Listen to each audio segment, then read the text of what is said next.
Әріп дыбысты таңбалауға арналған графикалық белгі, яғни жазуда қолданылатын таңба. Әріп арқылы біз дыбысты жазып көрсетеміз. Әр әріп белгілі бір дыбысты білдіреді, бірақ кейбір әріптер бірден артық дыбысты білдіруі немесе дыбыссыз болуы мүмкін. Қазақ тілінің жаңа латын әліпбиінде ресми бекітілген нұсқасына сай 2021 жыл 31 әріп бар.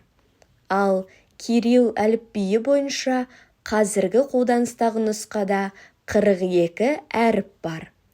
Негізгі айырмашылық: дыбыс естиміз, ол адамның сөйлеу мүшелері арқылы жасалады. Әріп көреміз, жазамыз, ол дыбысты таңбалайды. Сонымен балалар, әріп дыбыстың жазудағы таңбасы. Қазақ тілінде кирилл әліпбиімен 42 әріп, ал латын әліпбиімен 31 әріп бар.